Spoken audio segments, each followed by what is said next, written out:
Well, hello, and welcome to Apologetics 101. I'm your host, Brian Keith Bowen, resident Christian apologist. All right, today we are going to be doing part 3 of When Skeptics Respond.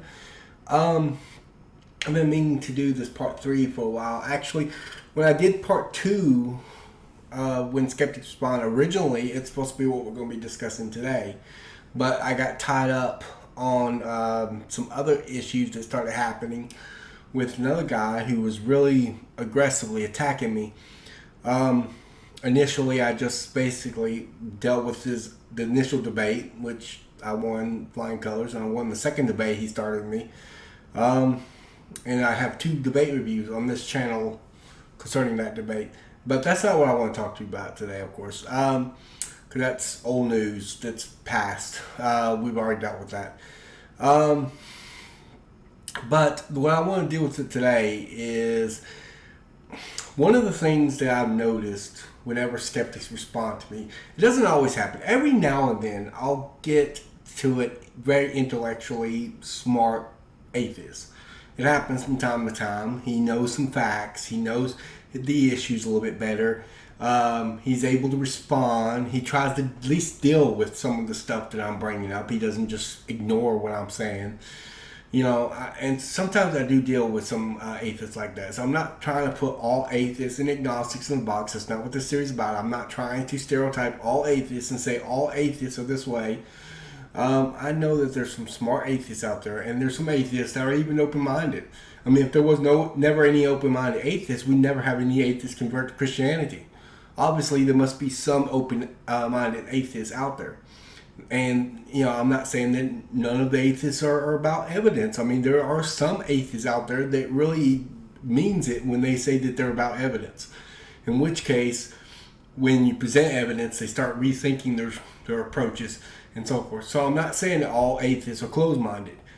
But most of the ones, at least the ones you meet online, most of them appear to be closed-minded, and many of them either unfamiliar with the issues or doesn't know how to deal with evidence. And because atheism is more about the lack of evidence than it is about evidence. In spite of what atheists might say, they're not about evidence. They're about what they think is the lack of evidence. And because of that, a lot of atheists, if you provide evidence, it kind of shatters their whole thinking. They don't know how to deal with that because in their mindset, they've been taught as atheists from other atheists that there is no evidence for the existence of God. There is no evidence for Jesus' resurrection from the dead. There's no evidence that would support the reliability of the Bible. That is what they've been taught by other atheists. So when they come across somebody that knows the issues, knows the arguments, knows the evidence, presents this evidence, and is a smart Christian that knows this information, they don't know what to do with it. Because they've been taught this doesn't exist. But it does exist. And this becomes problematic for the atheists. And so what I want to deal with today are some atheists that I had debated a while back on. We originally started, at least me and this Kim person, we originally started our debate on another post, and then we kind of continued it on. I had presented her with evidence for the existence of God. I presented her with evidence for Jesus' resurrection, none of which she never even touched. She never mentioned it, never referenced it, never alluded to it, never even act like she even listened to what I had said. I'm assuming she read it. I don't know if she did. I assume she read it. But she never mentioned it. Usually when you're in a debate with somebody and you mention something, you think, oh, well, they're going to respond here. This is their response to what I just said. But she never mentioned it. And there was another guy that also came up on there, I guess followed us from that other post, because we ended up deciding to move our debate because there was so many posts on that debate. We ended up moving it over to my channel, over to one of my videos because it was less comments, and so we were able to go back and forth again, continuing our debate. And this another guy that followed us over apparently saw that we had moved over to this channel, and they moved over and he started replying some to me. He was a little bit better in terms of at least trying to respond. Most of the time, he tried to respond. But at the end of the day, both of them end up fleeting out. Kim said she had other stuff that needed her attention, that she hasn't forgot about me, she'd be back, and she never came back. Liam said that he was going to try to come back, and he came back. He kept saying that he'd send me links, but he didn't send me links. The links wasn't there at all. And I told him I would help him with it. If he needs some help, I would help him with it. I have no problem helping him. But he would never ask for my help. He would never require my help. He would never respond to me when I asked him my help. I told him I didn't know what was going on, because every few months he would reply back and say, I'm still trying to reply or produce a video or something of that nature, and didn't. This particular video is not going to be, I'm not going to cite anybody. I'm just basically going to go over some of their posts and show you some of the things that I respond, and so I'm basically mostly responding by memory of when I dealt with these issues, as well as what I had said. But I just basically want to point out to you the fact that a lot of atheists, when you present evidence to them, they don't respond to it. They try to run from it rather than respond to it. Now, I'm not trying to make this universal. There are atheists I have come across that are smart, that do try to deal with the evidence or the arguments that are being presented to them. But my experience as far as internet atheists, it's not that many in terms of people that are really trying to deal with this stuff. And a lot of them run. And if they even respond. I responded to probably, here recently, I responded to about 5 different posts, and none of them has replied back to me. None of them have so far. It's been a couple days. I think I responded maybe one of those 5 today. Probably last couple days, within 2 or 3 days, I had responded to about 5. And yet, I ain't heard anything back from them. They respond to other people, but they won't respond to me. Why? I don't know. But some atheists are like that. They won't respond to you. So if an atheist does respond to me, they don't really respond to what I am saying. And there's actually other posts I probably ain't going to be getting to today. I don't think I got them up. But there's some other posts that I've actually dealt with some people and recently, not the ones I was talking about just now. And they don't respond, or they don't deal with anything that I said. They raised up. In fact, one guy raised up several issues that we weren't even talking about.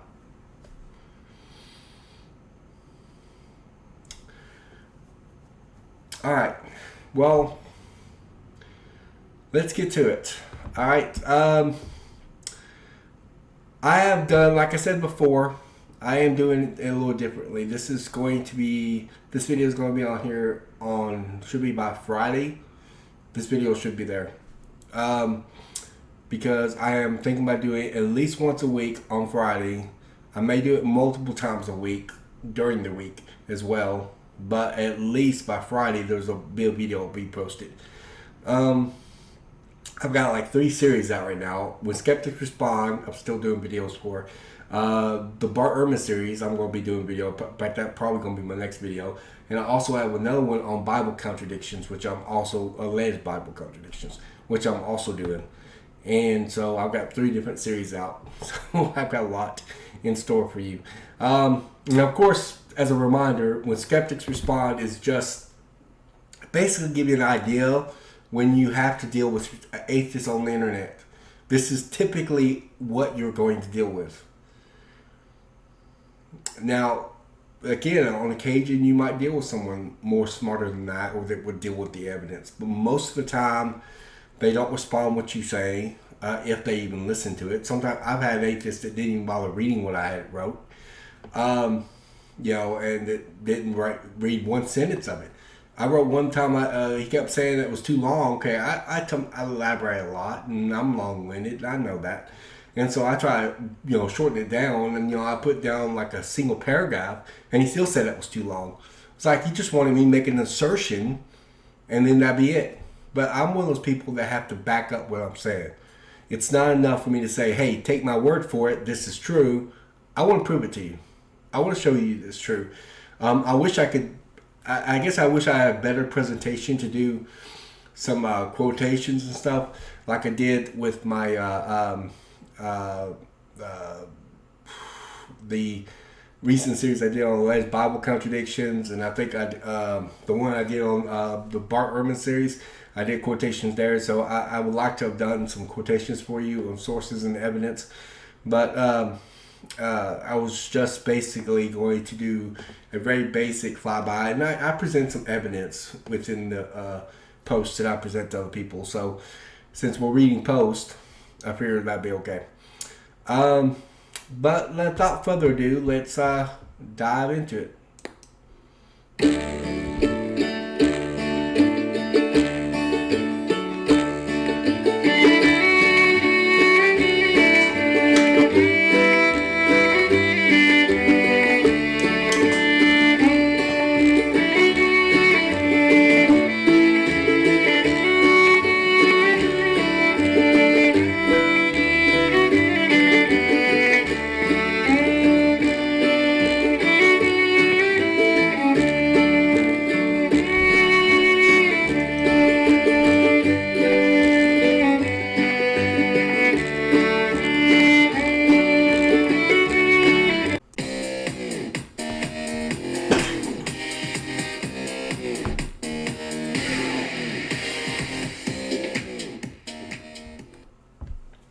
Okay.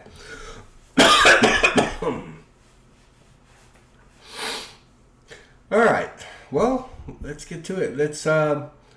Let's check out some of these skeptics that I responded to a while back, and just to kind of give you an idea of how atheists do respond to us.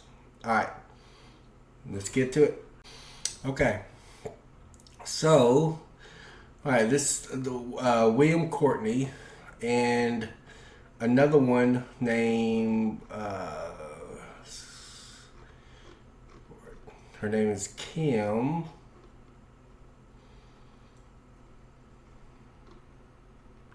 Land. Okay, this guy right here is not a guy that debated me. He actually was encouraging me, and he did a pretty good job encouraging me. And I liked his reply. All right. But these guys had debated me a while back. All right. And like I said, I came from another post. And I have a bit. This was a video. This was under my debate review of the debate between Matt Dillahunty and Dr. Jonathan McClatchy, Part 3, the open dialogue.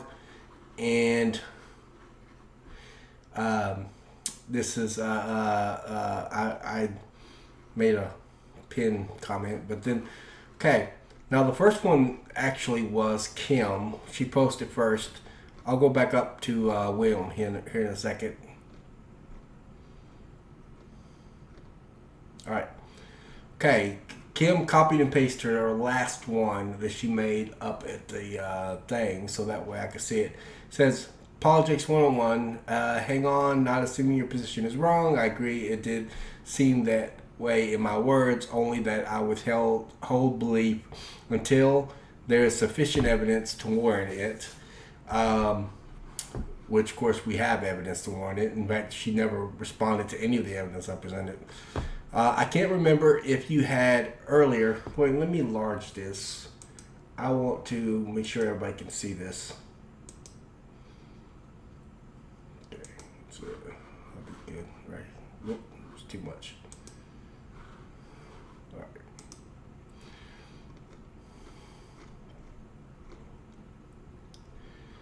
Okay. Evidence to warrant it. I can't remember if you had earlier stated you are a creationist. I conversed to a lot of people on the net, but so far the best known explanation, full of over top sufficient evidence, confirms we evolved. No, it didn't. And we get into this about the evidence against evolution and stuff like that,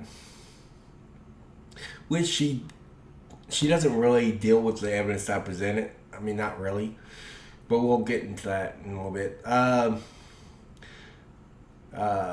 of course, I'm a Christian and an Christian apologist, so I mean, you can put two and two together and know that I'm a creationist. I mean, what does she think I am, a Buddhist? But so far, the best known explanation, full of over-the-top sufficient evidence, confirms we evolved. No, it doesn't. In fact, there is no actual evidence for evolution, by the way. Not only that, but all life evolved. Nope. Speculation maybe, but not evidence. Dawkins once said, if we ever do find intelligence, aliens on another planet, they too must have evolved. This is actually a fallacy in logic. It's actually in Bo Bennett's book, Logically Fallacious.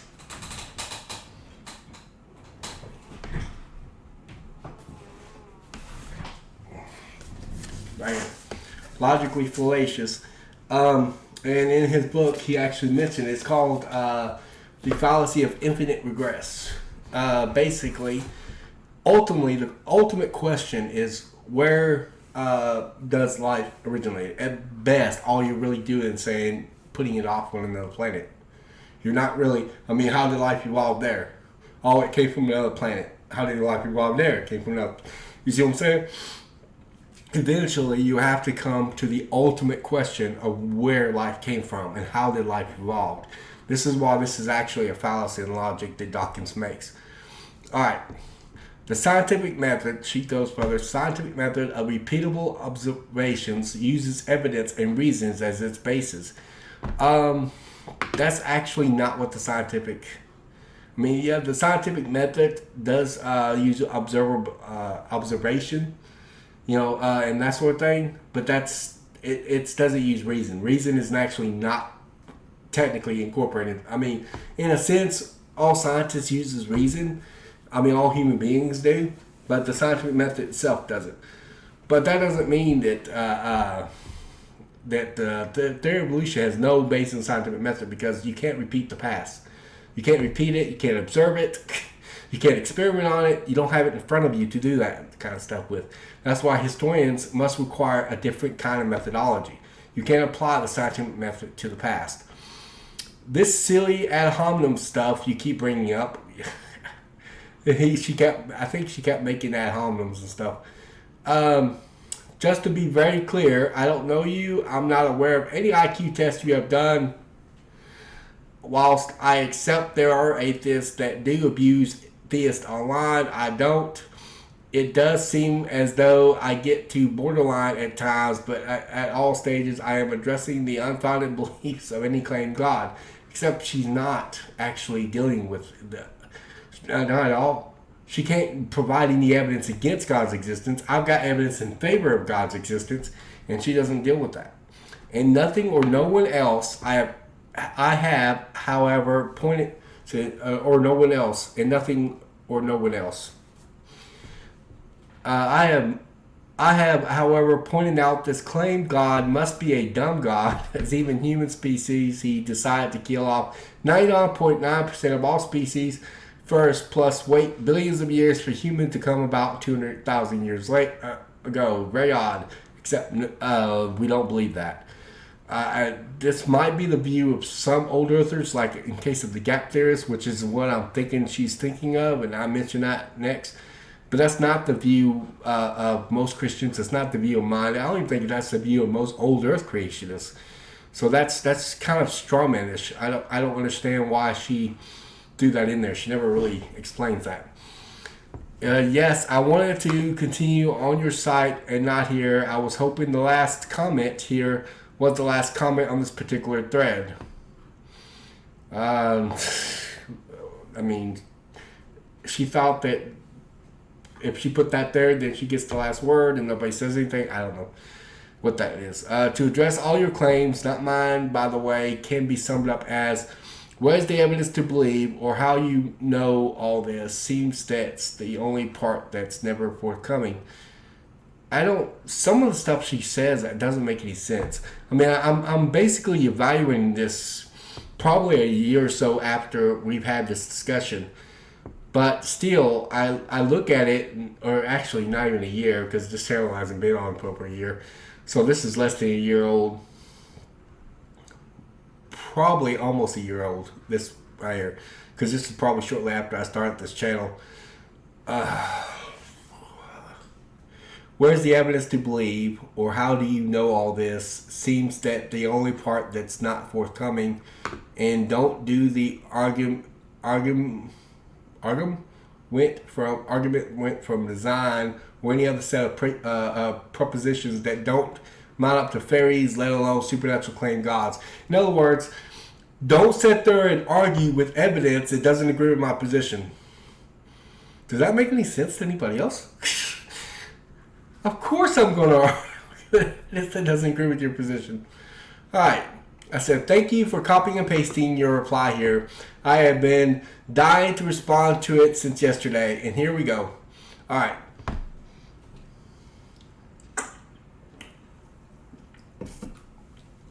Part 1.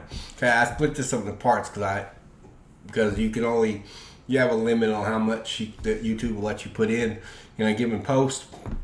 So I end up having to split it up. Part 1. I am glad you didn't mean your words the way they sounded, but all I have on what you are arguing for is what you write on these posts. I do not know what you believe on things, what you accept, or common arguments you make. In the future, if you don't want to accuse me to accuse you of a circular argument, simply do not word your argument in a way that at least appears to be assuming your position. This would avoid me doing that. Otherwise, if you seem to be assuming a position that you don't or you have not yet demonstrated, I am likely to accuse you of circular argument. Sorry, but to me, logical fallacies are a nuisance that gets in the way of sound reasoning and tends to deviate away from the issues being discussed. Excuse me. Which is the main item that I found these kinds of discussions beneficiary in the first place, since we are fleshing out these issues we both have. 2. I am a creationist, but I thought the fact that I'm a Christian would have made that fact obvious. Yeah. Not trying to get smart with it or anything, it's just I assumed that you would have realized it from my worldview stance. However, there are different kinds of creationists, and maybe you really are asking me if I'm a young earth creationist. Yes, on that account, but I am unlike most YECs. Most young earthers are presuppositionalists, but I am a cumulative case Christian apologist, and my mind is very evidentially minded. In addition to that, unlike most YECs, I don't bring up the age of the earth discussion everywhere I go. In fact, I won't even debate that topic with you since you're an atheist, and I don't think that is the bottom line problem you have with Christianity. In other words, when I'm discussing Christianity with an atheist, I usually try to focus on the essentials. I really keep the discussion of how the world is as an in-house debate, rather than as something that me and an unbeliever would debate. There are lots of Christians that would debate an atheist over the age of the earth, but I'm just one of those people that feel like that my main task is getting the atheist from point A to point B. And then once he gets to point B, if he becomes a Christian and saved, then I'm not really worried. I'm not going to worry about what he believes on the age of the earth until then. When that happens, then maybe we can have these discussions about how old the world is and so forth. Instead, I would focus on things like the evidence for the existence of God, the evidence for the resurrection, as well as evidence for the Bible if we get on these discussions. But I won't discuss how old we think the world is, because that exists apart from the truthfulness of Christianity. That is more of a discussion between Christians, since different Christians dispute the topic matter. There are even older creationists, OECs, which, even though I would disagree with them on the age of the earth and the Big Bang Theory, we would agree on the resurrection. In fact, I have yet to find myself disagreeing with them on any detail talking about the resurrection. Because of all of this, I won't debate the age of the earth topic with you or the Big Bang Theory, since I don't think it is very relative to your overall issues with Christianity, and I won't get to and I won't to get to the heart of your issues. Excuse me. 3. As for evolution, even if evolution was true, it wouldn't disprove the existence of God. At best, it would bring into question the how and certain interpretations of Genesis 1, but what it would not do is disprove the existence of God. You cannot prove the non-existence of something. This is largely recognized by the atheist community, so we don't very much. In other words, I'm saying that we at least agree on that very much. I think I messed up on how I worded it. Even Matt Dillahunty recognizes that. Plus, there are Christians called theistic evolutionists. Remember, Matt Dillahunty is the atheist that was in the discussion. Called theistic evolutionists. They are definitely Christians, but they believed in the theory of evolution. For example, I said Jonathan McClatchy, but Jonathan McClatchy actually is not I come to find out is not a theistic evolutionist. I thought he was originally. I thought that I can't remember the reason why. I thought it had something to do with something that he said. Oh, I think he said something about his degree. One of his degrees was in evolutionary biology. So I thought that I assumed, I guess, that he was an evolutionist or a theistic evolutionist. But he actually told me personally that he is not a theistic evolutionist, and that he's actually written against theory of evolution. So that's interesting. Timothy McGrew also said something about the theory of evolution in a positive manner in reference to Matt Dillahunty, when him and Matt Dillahunty did Jonathan McClatchy did a debate review over the debate that Jonathan McClatchy had with Matt Dillahunty. But so I just kind of jumped to the assumption that Jonathan McClatchy was a theistic evolutionist, but he told me himself that he was not a theistic evolutionist. So just kind of scratched that off because I thought that he was. I assumed he was, but it turned out he was not. I said John Jones. It actually wasn't John Jones. I thought his name was John Jones, but it's actually Michael Jones. I actually come to find out later. I couldn't remember his name for the longest time. That's why I said I think that's his name. And I put a question mark there because I actually forgot what his name was. But it was Michael Jones of Inspiring Philosophy on YouTube. Is a theistic evolutionist, which he is. He is actually a theistic evolutionist. He admits to this.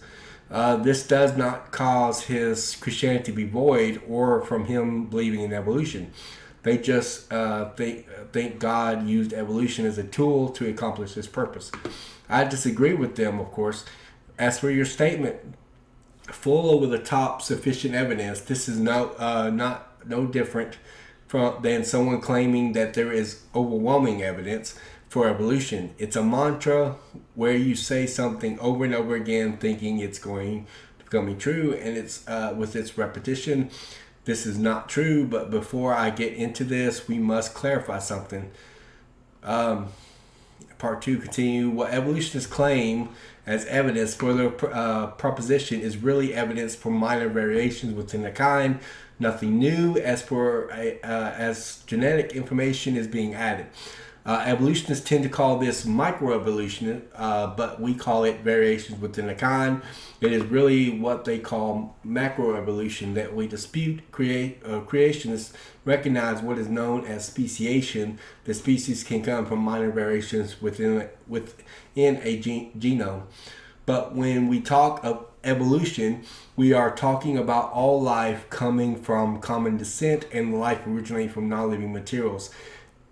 Evolutionists often commit the equivocation fallacy and claim these are two sides of the same coin, but they are not. With macroevolution, from this point on, I will refer to this as evolution and minor variations within a kind as variations or speciations.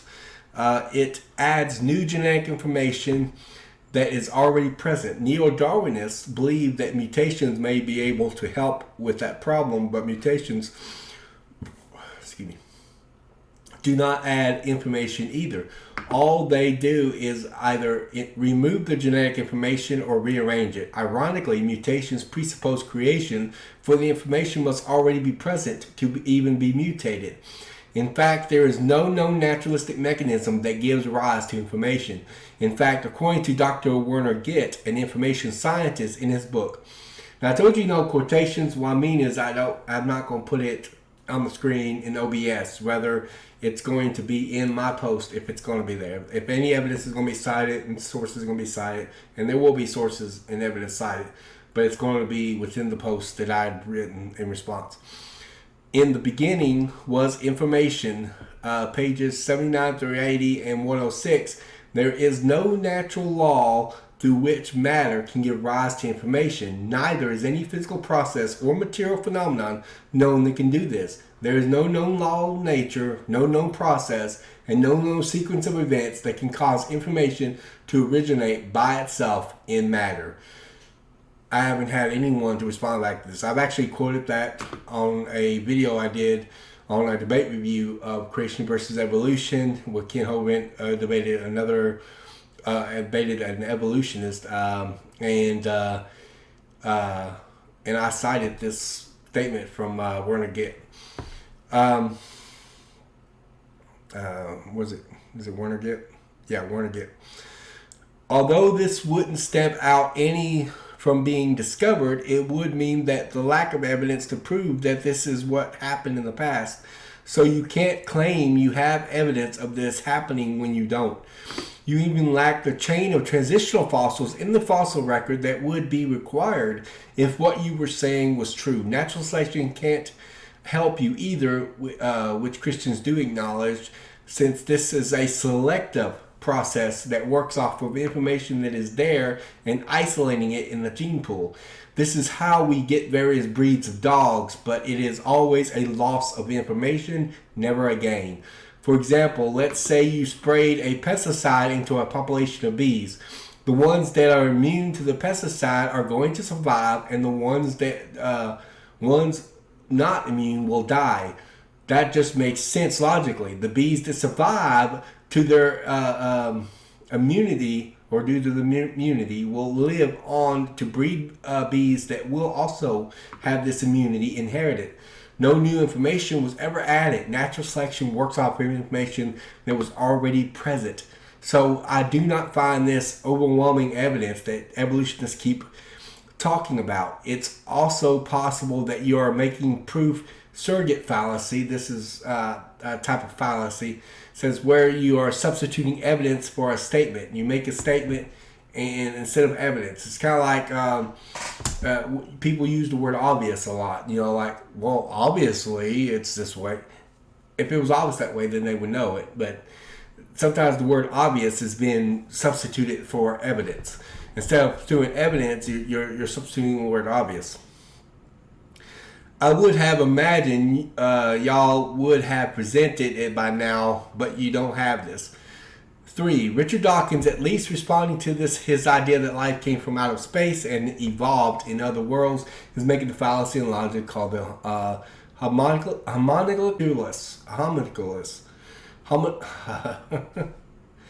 homunculus fallacy, also known as the infinite regress fallacy. This is its technical name. Dr. Bo Bennett, in his book Logically Fallacious, describes this fallacy, page 219, as an argument that accounts for a phenomena in terms of the very phenomena that it is supposed to explain, which results into infinite regress. This fallacy creates an endless loop that actually explains nothing. It is a fallacious reasoning to accept an explanation that creates this kind of endless loop that lacks any explanatory value. You know, the weird thing is that Bo Bennett actually offers this very example that's made by Richard Dawkins as an example of the fallacy of infinite regress. The question is how life ultimately began. Placing this question on other worlds does nothing to explain how life began or evolved in the first place. In fact, abiogenesis, that life began from non-living materials, is actually a violation of the law of biogenesis, which says that only life can produce life. 4. The scientific method is not defined that way. I have no problem with good reasoning. In fact, that's one of the things on which I pride myself. But this is not how the scientific method is defined. For example, someone can apply good reasoning without ever applying the scientific method. These exist apart from one another.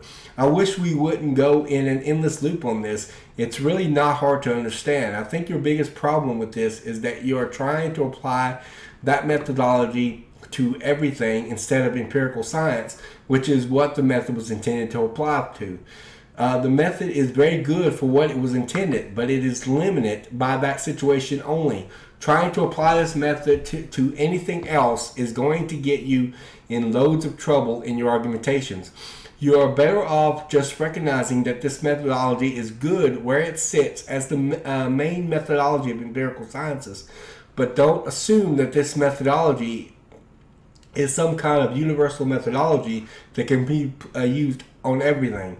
It has its limits. 5.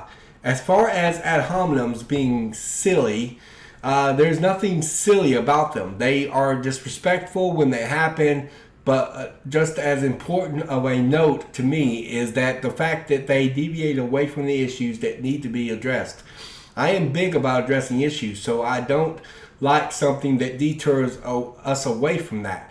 Ad hominems, like red herrings, deviate away from the issues because they put the focus on the person making the argument rather than on the argument itself, which is what I want them to focus on. I want you to deal with the evidence and the arguments that I present, not place the focus on me. By the way, for the record, I wasn't accusing you of any ad hominems against me.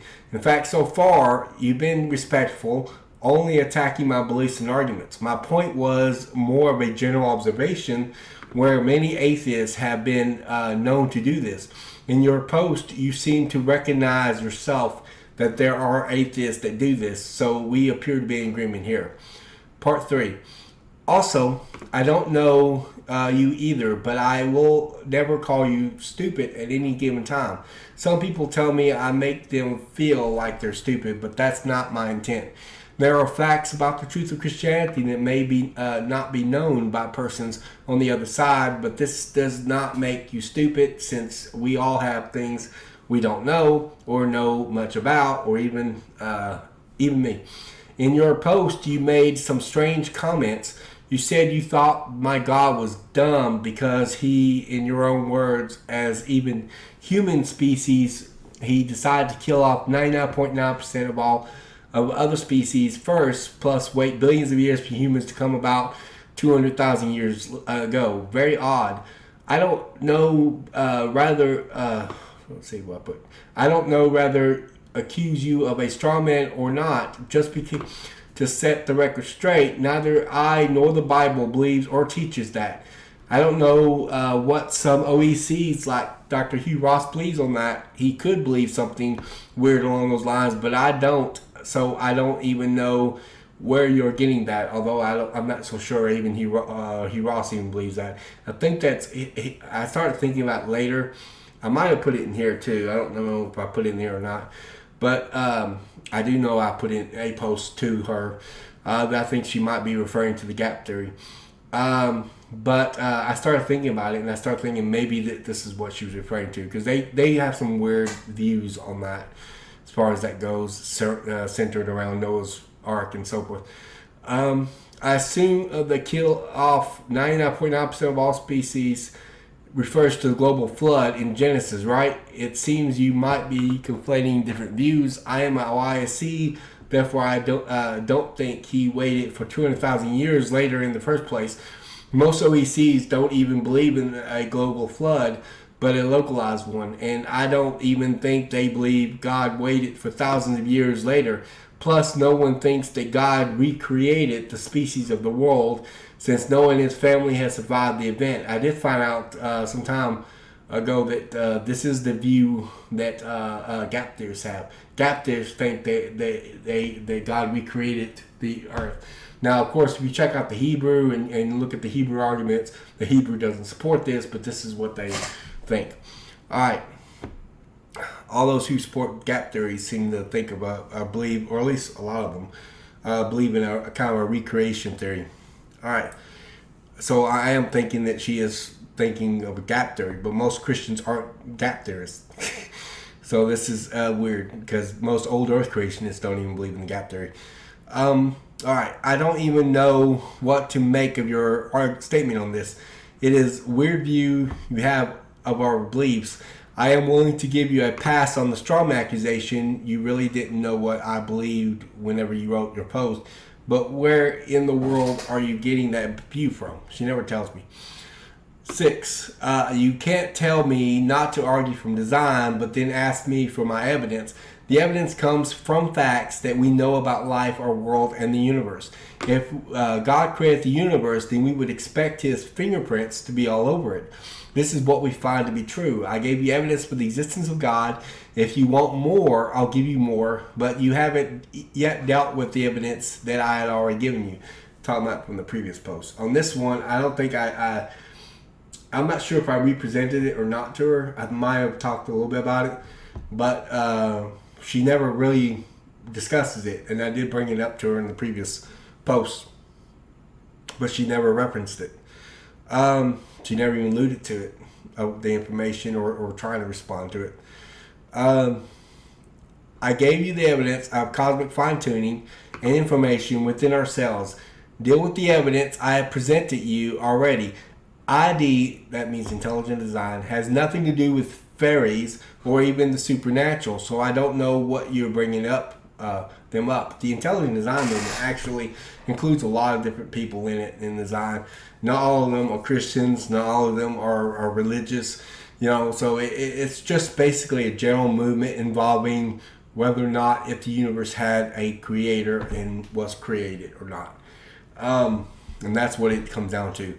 So the supernatural was not involved necessarily, and neither is fairies. And fairies are not involved at all, so I really don't understand. That sounds more like, of course, at the time I didn't realize that because I wasn't aware of this particular fallacy, but there's a fallacy called begging the question epithet fallacy.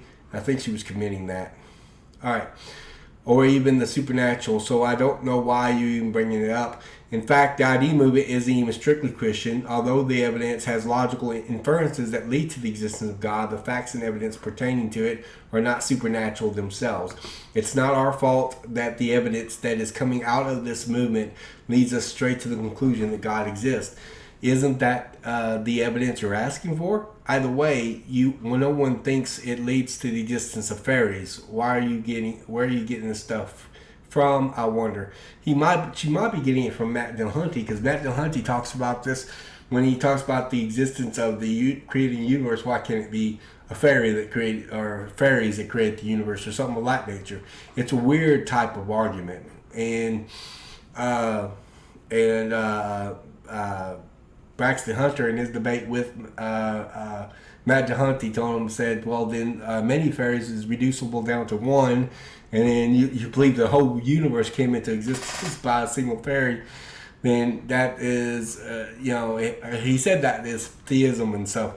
But I wouldn't exactly call it theism, but theism obviously is belief in the existence of God. But the idea is that you're believing that some being created it, but fairies would be material, and the cause of the universe would have to be immaterial, because matter is coming into existence for the first time. All right, 7. By the way, putting the existence of God aside for a second, I have already presented you evidence that Jesus was raised from the dead, which you have also not responded to. In fact, this is our most central proclamation. If I was a skeptic and went out trying to disprove Christianity, this would be my strategy. to attack the resurrection.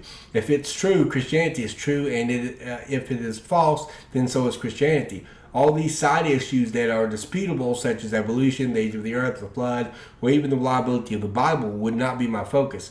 However, and tell me if I was a skeptic. However, you have not even discussed with me the evidence that I have brought up earlier.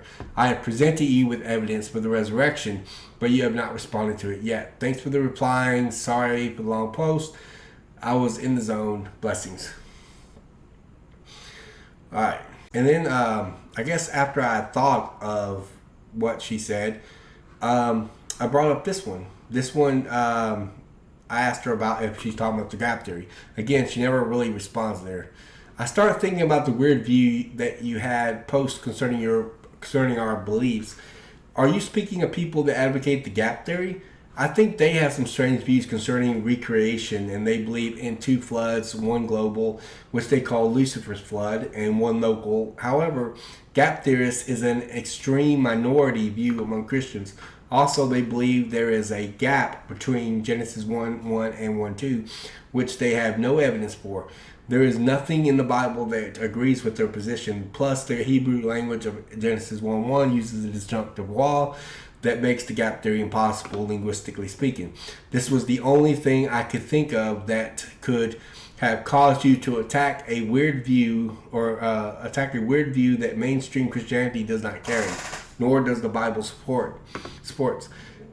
If you need me to explain the Hebrew more there, I will just let me know. Also, let me know if that was what you were talking about and if I cleared up the confusion. Thank you again. Blessings. She never really told me if that cleared up the confusion or not, but she responds back. All right. She said, just finishing watching the Atheist experience. That's the one that the primary host is Matt Dillahunty of. Live show this week. Plus, I tend to have these sporadic busy times in my life, so there's no ignoring your messages here or anything. As I'm sure you are aware, some people take days or weeks to respond to the thread on. The thread it came from was well over a year long. Just thought I'd mention this.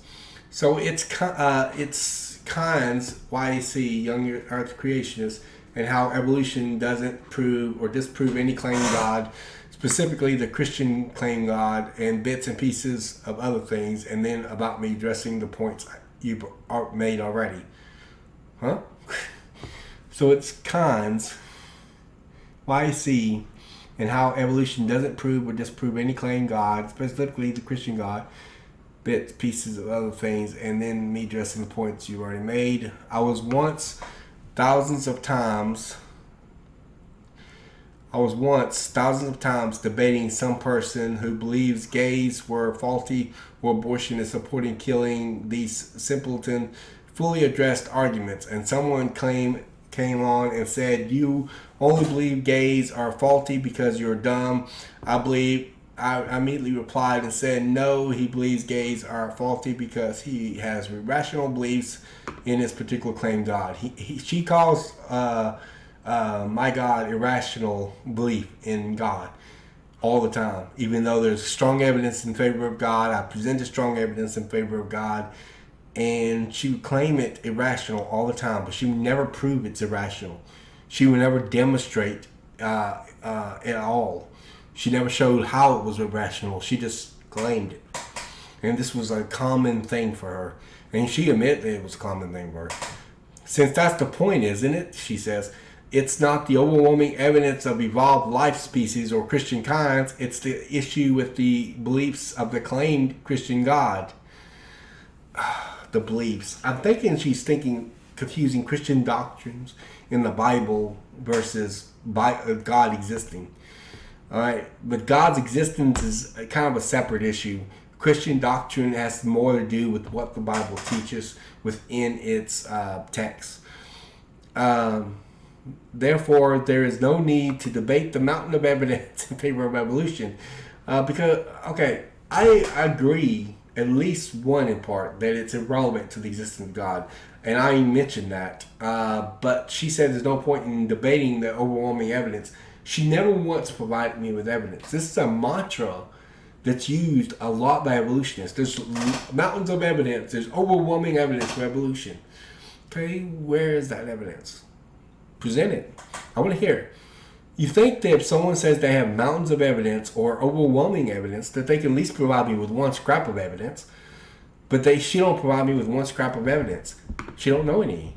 It's just a mantra. It's just something she heard from other atheists that sounded good in her mind because she really wants to believe evolution and not the Bible and God's existence, and therefore that's what she presents.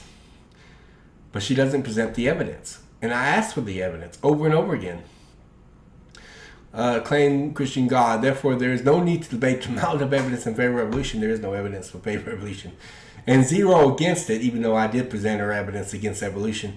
In fact, I did in a previous post. As it's merely a spin-off from having an irrational belief on your claim God. It's not a spin-off. It's literally in opposition to it. It's intended to be in opposition to it. When Charles Darwin founded the theory of evolution, he meant it to be in opposition to it. But this is completely faulty. Not only is there no evidence in favor of evolution, but there's actually quite a bit of evidence against it. Oh, and by the way, no world flood or 2 or 1 or any, which we only believe in one. You think China would have documented this? The funny thing is, there's actually originally I heard like 500 flood stories.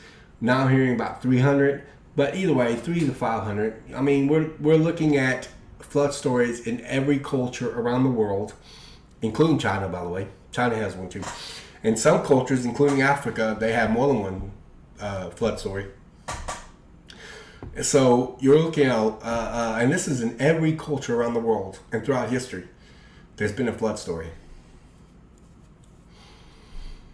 Hawaii has a flood story. Japan has a flood story. They found it in every single culture. China has one. So it is documented. And I couldn't bring that up next time around. Plus, it would have killed most native plants. Oh my God. This is a common straw man, or I don't know if you call it straw man, but it is a misrepresentation of it. The flood didn't obliterated everything in its path. There would have been floating vegetables and vegetations and things like that. So that's not true. I guess they just assumed that everything got submerged and destroyed and just kind of zap like it was on Star Trek or something, just disintegrated. No. Okay, there would have been floating vegetation, and most seeds would have survived, especially in floating vegetation. It would have killed most native plants. No, it wouldn't. Plus, Noah's Ark is, by the way, there's actually underwater plants. So there are plants that can survive underwater as well. Plus, Noah's Ark is ridiculous. She don't give me any reason why it is. She just claims, she has a tendency to claim something is ridiculous or absurd without proving it. Plus, that's again not the concern. Of course, Noah's Ark isn't ridiculous to begin with. It's actually perfectly made. If you actually look at the, if you look at the flood story of Gilgamesh, the ship that the main hero is in perfect dimensions. When I say perfect, I mean the same size. It's literally the same dimensions on all 4 sides. It's a cube. It would have been just bobbed there like a cube and would have been destroyed by the turbulent waters. The dimensions of the ark was absolutely perfect, and it was made just like you would expect a ship that is absolutely seaworthy. And this thing would have been massive. This would have been massive. If you, based on the cubics of that time and the measurements that were given by the Bible, this thing would have been the most massive ship ever built up until the 1700s. I think it was like Queen something or other. I can't remember the name of the ship that got built. It was bigger than the Ark. But this would have been the biggest ship up to that point. So it carried a lot of capacity in it. So it's not ridiculous at all. It's perfectly made, actually. See, it says, not the concern. The concern is only about your belief in the claim God. Well, you're claiming that God doesn't exist. So, yeah, and besides, I have evidence in favor of his existence. What evidence do you have that it doesn't exist and that the evidence that I have is faulty? Well, she doesn't present it. She never presents it. With or without the unknown origin of abiogenesis, we mean okay. In other words, they have no idea how life started, but they're going to assume it started that way anyhow. Obviously unknown. Yes, it is unknown if you're an atheist who believes in evolution. It's not unknown to Christians who believe in God, because the evidence for God creating life in the world, in the universe, is very powerful. And he says, oh, and your interpretation of the Old Hebrew Old Testament. This is funny. I thought it was funny, at least. Your interpretation of the Old Testament Bible, which it's Old Testament, it's in the same Bible, it's Christian Old Testament. Unless you're talking about the Tanakh, the Hebrew of the Hebrew scriptures, that they're used by the Jews, the Tanakh, but that's substantially equal to, as far as the text goes, to the Old Testament and the Christian Bible. All right. Okay, yeah, I love that. Actually, I have this feeling the original Old Testament, listen to this, is in the Vatican. Oh man, it gets worse. And it's way worse than the immoral Bibles we have, but that's merely because experience shows me that Catholics lie a lot. Not here or there, really, which makes no sense. But your understanding of the original Old Hebrew Bible, which we were talking about the Old Testament in the Christian Bible, yes, would love to hear that laugh out loud. Do you have a copy? Hold on to it. I think it would be the only one in existence, except I suppose one at the Vatican. Laugh out loud. All right. The Vatican Library, the only manuscript I'm even aware of in the Vatican is Codex Sinaiticus, which actually has the Septuagint, which is the Greek version of the Old Testament, not the Hebrew. Secondly, and I'll bring this up too, no Christian had anything to do with the copying, distribution, or preservation of the Old Testament, because the Old Testament, equivalent to the Hebrew scriptures, were copied, maintained, preserved, and distributed by the Jews, the Jewish community. No Christian, Catholic, Protestant, or otherwise, had anything to do with the preservation of the Old Testament. So that just shows that she had no knowledge of that. She was speculating, and she was making a lot of assumptions about the Roman Catholic Church. I don't agree with a lot of things that the Roman Catholic Church comes out of the Roman Catholic Church, or with a lot of things that they've done in the past. But that does not mean that I'm ready to just attack a straw man that they don't believe, or attack or make false accusations to them that have zero evidence for. I'm not willing to do something like that. And she did this with this. This was a really weird statement to me at the time. I was completely blown away by it. It's like, why is she saying this stuff? And besides, she misunderstood the point of me bringing up the Hebrew. I was just talking about the gap theory. Now, what was it again? You wanted to know how, out of the vastness of the universe, how Earth life could have happened on our planet. Since it was that's actually not what I had said. Since it was universe thin, Earth thin life, of course, we evolved to our surroundings. For one thing, that wasn't completely not what I was saying. When I was talking about the fallacy of infinite regress, I was talking about the argument that she brought up that was supported by Richard Dawkins, where they just put life on other planets, and that doesn't explain where life comes from. And she doesn't really explain where life comes from. She says we evolved to our surroundings. Well, how does that support where life comes from? You have to talk about what life comes from, how life began. How can you get living molecules from non-living molecules? Explain that one. He says there's the one-line answer.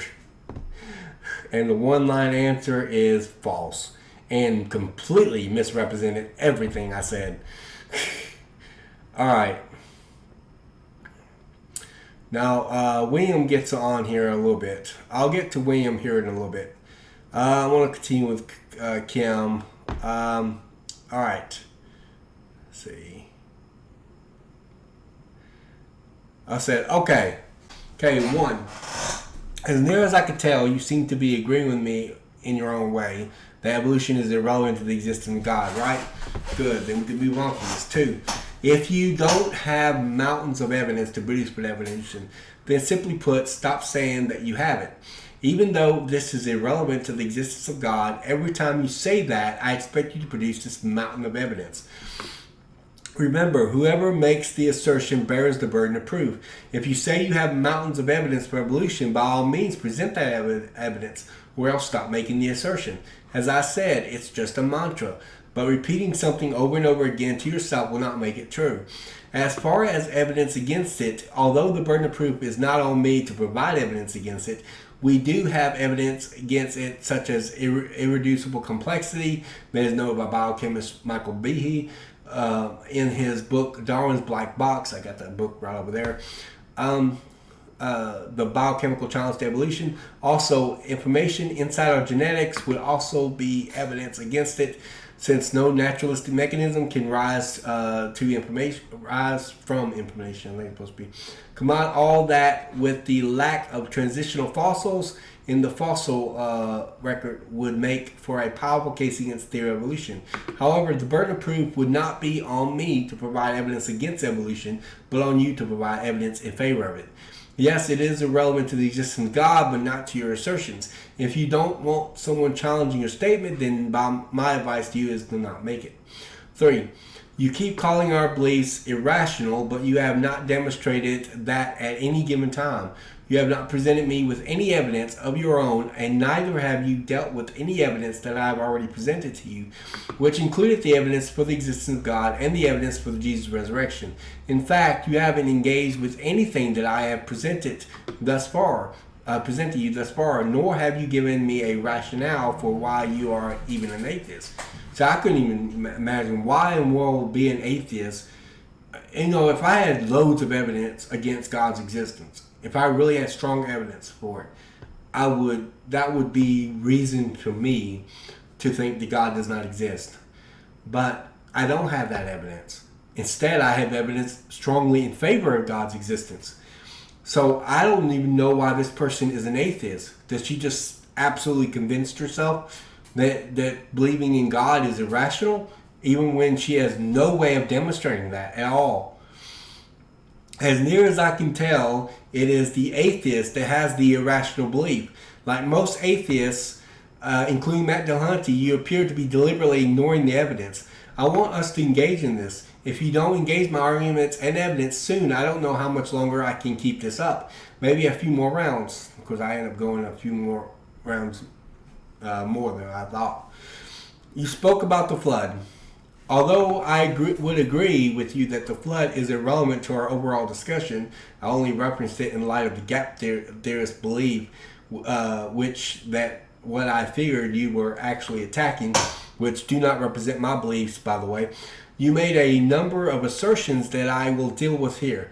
You said if this happens, China would have documented this. Interestingly enough, there are 500 flood stories coming from all over the world. We already dealt with this. In every culture around the world, including China. Whenever these flood stories were polled, about 99% of them were global in nature. This is so big that even most anthropologists, including non-Christian ones, think something to happen to convince all these cultures that have a great flood had happened. Unfortunately, the secularists tried to bump it down to a local flood, but they are at least willing to concede to it to some degree. As far as killing most native plants, the only thing that needs to survive there are their seeds. Most seeds would have floated on the surface of the water, and even those that didn't could have survived on plant debris. See a book by the geologist John Woodmorak, Noah's Ark, a feasibility study, pages 153 through 155. What did you think? The flood just disintegrated everything in its path? Vegetation floats. 5. Your next series of attacks was so out there that I had to cite you verbatim after I stopped laughing, that is. Okay, I cited her verbatim here. Several errors, but first, what in the world? Are you just coming up with this stuff off the top of your heads or something? I didn't mean to be. I was a little bit more cheeky than intended to be. I was just trying to I was trying to get where she was coming from and how she come up with this kind of stuff. Because it's obviously not facts she researched. I don't even think she Googled it. I think this is stuff that she came off the top of her head.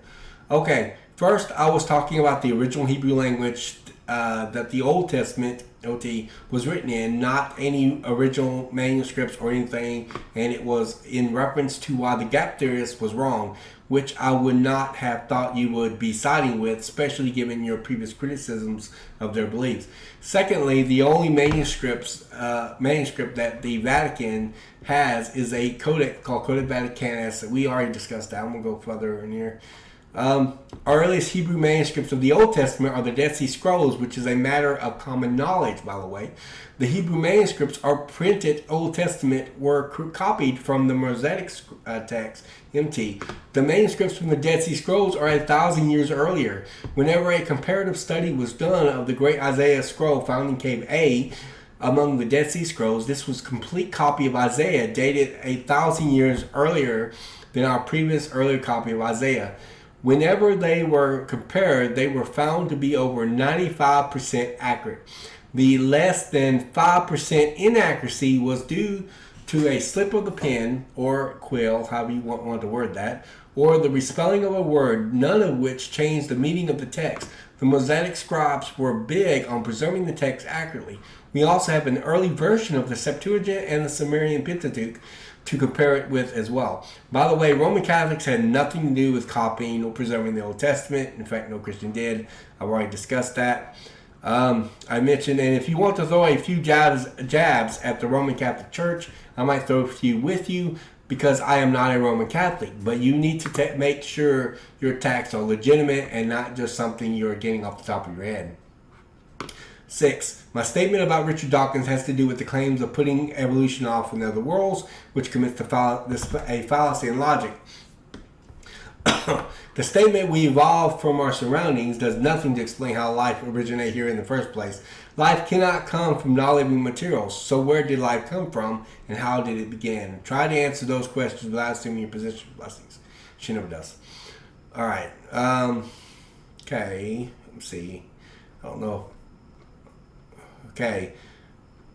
Kim said, apologies, change of life happening here. You're still on my mind. We'll eventually get back to you. School Speller says, that's fine, life happened. I reply back, said, that's fine, life happens. Just reply when you can, blessings. I didn't know she would take eternity to reply. I think that's actually was all she replied, unless she replied on some of the posts to me and William did, which she could have.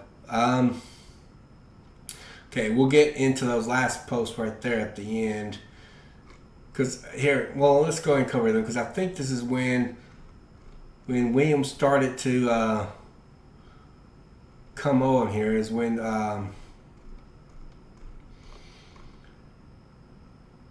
is actually when he followed us on here and started continuing the debate. He said, I believe he is referring to the gap theory, as in we don't know for certain an answer yet, such as years ago people did not understand thunder, so they would say, oh, that's Thor. The same concept applies in modern day. On the spectrum of right and wrong, a Christian God cheating the universe is very unlikely, and we still don't know exactly what happened, so we shouldn't assign a create concrete answer to it yet. That's actually not what Kim was talking about. Kim was talking about the gap theory, which I think he was confusing the gap theory with what's called the God of the Gaps fallacy, which is actually not committed by the intelligent design movement. The God of the Gap theory is working off of the idea that we don't know what the answer is, so we're going to insert either God or gods into the equation because we don't know the answer. This is not working off what we don't know. This is working off what we do know. We actually do know that intelligence requires information, and we see information inside cells and coded in there. We actually know that the universe is cosmically fine-tuned to support life on Earth, to function, to exist. Even atoms themselves exist if they were not finely tuned, and there's a very narrow range in which they can be. And we all know all this. And so this is not God of the Gaps fallacy. This is literally the the working off of what we know, not what we don't know. We don't know. You can't. We don't work off of what we don't know. But that's the God of the gaps fallacy. It works off of what we don't know. But he confused the God of the gaps fallacy with the gap theory. All right. And then she says, yes, agree. The Christian way of I have all the answers, laugh out loud. I didn't even bother responding to that. That was just a weird objection because Christians don't think we have all the answers. But that don't necessarily mean we don't know anything. I put, sorry, William, but I think you're conflating the gap theory with the God of the gaps fallacy, which is not the same thing. The God of the gaps, or the gap theory, is a theory that attempts to insert billions of years between verses 1 and 2 of Genesis 1. The God of the gaps fallacy is this whole other thing. And we are not committing the God of the gaps fallacy with intelligent design ID, since this is application of the fallacy. The fallacy happens when one is working on what they don't know and tries to insert God or gods into the explanation. This is not what the ID movement is doing. We are not working off of what we don't know, but we are working off of what we do know. From that point, we are making inferences to the best explanation based upon the evidence. And then William text back, and I did actually like discussing some stuff with William because unlike him, William at least tried to respond to me on some things, and instead of just simply letting what I said go and then responding something completely different, or he actually did try to at least be as reasonable as possible in some of his evaluations. But we'll get to that. I see. Thanks for clarification. On me getting the gaps misinterpreted. I would say anything that says God created the world to be God of the gaps fallacy, because he doesn't agree with God that God created the world. But that's not what the God of the gaps fallacy is. What do you think in an unintelligible design world would look like? Well, that's an oxymoron, and I mentioned that's an oxymoron because the idea is simply that if something is designed, it would be by intelligence. That's the object of it. There would be no unintelligent design, just like there can't be boiled ice, just like there's not going to be hot summers or warm winters, things like that. It's just an oxymoron. All right, and I mentioned that, and I already dealt with Kim. All right. And I said, it wouldn't be a God of the gaps fallacy. Think about it. Atheists always say that there is either no evidence for God or not enough of it. As soon as we produce that evidence and it points to God, then you accuse us of God of the gaps fallacy. It becomes a no-win situation. If the evidence points to God, let the chips fall where they may. There is no such thing as unintelligent design, since that would be an oxymoron. If something is designed, it will look so purposefully, hence the name. Blessings. All right. He comes back. He says, produce solid evidence for more mundane claims such as Jonah being swallowed by... He starts throwing up these red herrings that have nothing to do with the existence of God. Because even if that was false, that would not make God not exist. He said, produce solid evidence for more mundane claims such as Jonah being swallowed and living in a fish. The funny thing is, I don't have to actually provide evidence for this. I mean, I got evidence, the sources themselves. But the thing is that if he's saying that this is false, then he's making an assertion about it. Okay, I'm just giving the text the benefit of the doubt. He's saying, no, I'm not going to give him the text the benefit of the doubt. I'm going to assume it's false. I'm going to assume it's fiction. Okay, what evidence do you have that it's fiction? He's actually got the burden of proof. He's trying to throw the burden of proof on me, but he's actually the one with the burden of proof. And living in a fish, a less mundane claim, well, actually, we don't know exactly what the situation was completely. It could have been a supernaturally created fish. So, but in any given case, it's more to do with his presuppositions about supernatural at the moment. And less mundane claims such as the flood, there's evidence for the flood. There's strong evidence for the flood, even outside the Bible. When did the flood happen? Oxymoron sounds like the dismissive one, which makes no sense. It's not dismissive, it's just what it is. That's an oxymoron. If something's designed, it's done so purposefully. Michael Shermer, he's an atheist, who often would sit there and say that, of course, the universe looks designed because it was designed. It's just been designed from the bottom up, talking about evolution. The problem, however, is that design automatically strongly implies purpose. That means that something purposefully created it, so it's intelligent. It has a mind which to think and make choices and make judgment calls and things like that. The idea of it being designed and not by intelligence is just unheard of. Have we seen anything that's designed that didn't come from intelligence, that didn't come from a mind creating it? No, we never observed that. Okay, he goes further and says, if there is no way to distinguish between a designed universe versus a non-designed universe, there's a no-win condition for me. There is a way. You can tell if something's designed and looks designed. Is your God all-knowing, all-powerful, and all-loving?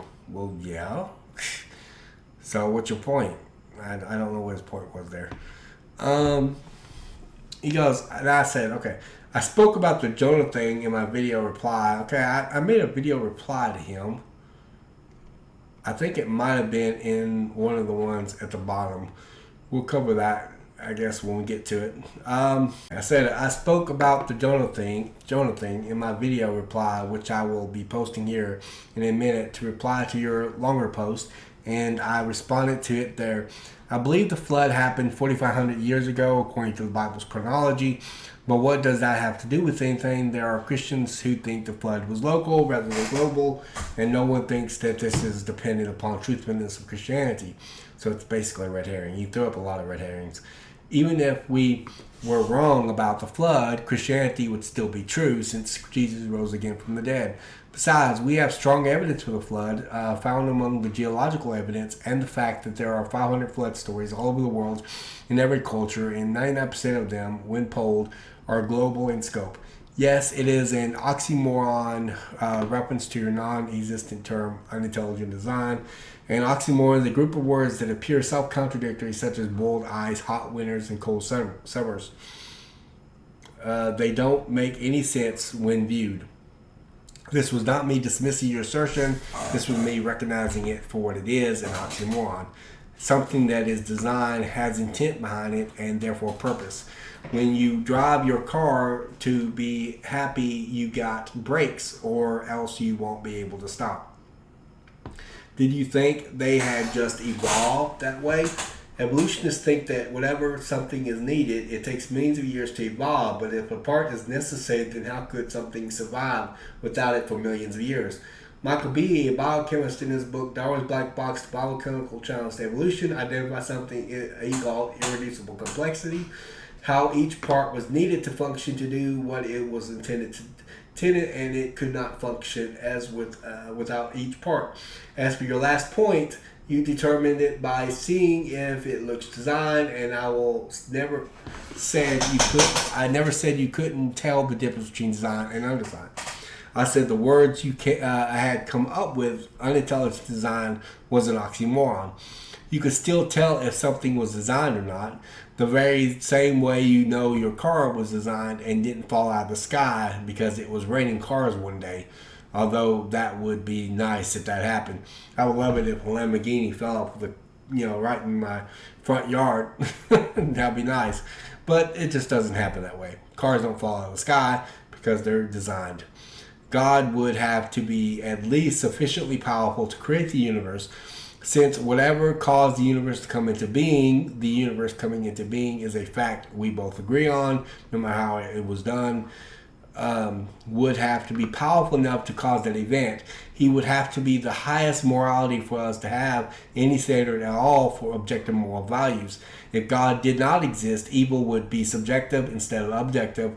Notice I did not say if God was to not believe to exist. There are atheists that both believe in objective morality and are moral, but this has nothing to do with whether you believe God exists, but rather that he does exist or not. In other words, it has to do with actually God's existence. In other words, I'm not saying that if you believe God does not exist, you can't have moral values. That's not what we're arguing. What we're arguing is if God does not actually exist in reality, then there's no actual standard. In other words, you might believe in moral values, you might have morals, you might believe in objective morals, but you have no actual foundation for it. Because if God does not exist, then moral values is really just subjective to your opinion. Again, let's say the Christian perspective of God was wrong. That would only bring into question the Christian God or the Christian perspective of God, but it wouldn't disprove the existence of God in some form. You cannot prove the non-existence of something. Even atheists like Matt Dillahunty are willing to concede to that point. That is the reason he always tries to avoid doing that in his debates, and sometimes he gets accused of being more of an agnostic than an atheist. Blessings. He put, William Courtney, put testimonies are not considered strong evidence because memories change over time, such as the fish your grandpa caught getting bigger and bigger over time, and when you make bigger and bigger claims, such as a man being swallowed by a fish and leaving that fish for days when no fish is able to achieve that, that needs more evidence since it's bigger than the main claim. Of course, this is written tradition that we're talking about in the Old Testament. We're not talking about oral tradition, but we're going to get into oral tradition, which I did a video recently, actually, that talked about oral tradition in reference to my Bar Ehrman series. It was actually part one of my Bar Ehrman series, in which I talked about oral culture. I might actually put that video in the description box. Only minor points really change over time, I told him. Psychologists have identified what they call flashbulb memories. This is even recognized by Bart Ehrman. Now, since I did this, at the time I did this, I just let you know ahead of time, my knowledge of oral culture studies were more limited to fewer sources. I've now, since then, have loads of oral culture information about oral culture studies. And so I actually know a lot more than I did then. I wasn't wrong by any of the stuff that I put here. I just was able to reaffirm it and actually able to get even more information concerning it. So I'm actually better. But I knew about flashbulb memories, so that's what we kind of focused on in reference to that, since he seems to be assuming that the disciples would somehow forget his resurrection, which I don't see how they could have forgotten his resurrection. This is even recognized by Bart Ehrman. These are type of memory where something so traumatic that either happens to you or in front of you or around you, and these memories, along with their details, wound up engraved into our minds. This is why people who were there at the JFK assassination,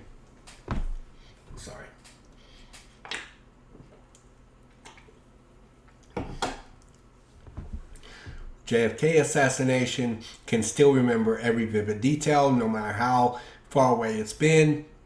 It is also why veterans of the Vietnam War can still remember every vivid detail. It is also the reason that even though we live 20 years after the event, we can still remember every detail of the 9/11 incident in New York.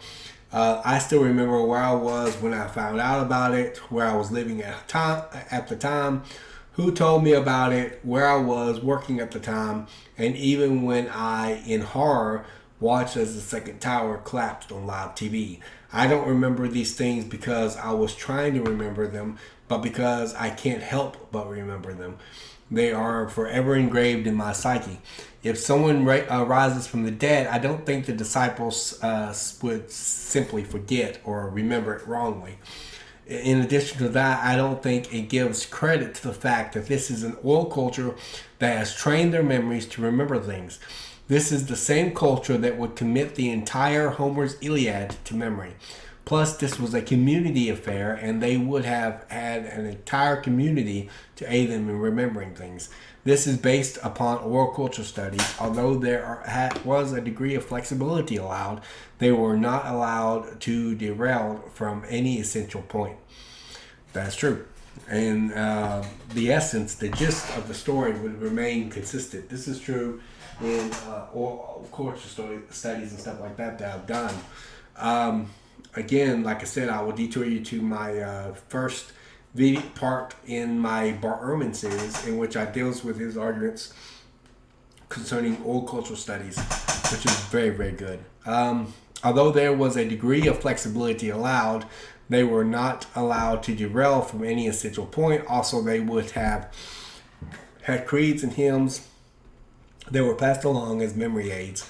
These were formulated in such a way to make them easily memorizable, such as parallelisms with long and short lines to help them with remembering them. Also, the 1 Corinthians 15 Creed, which I call the Resurrection Creed, was received by Paul within 5 years of the event. And the creed pre-existed Paul receiving, and within reason goes back to within a few years of the event.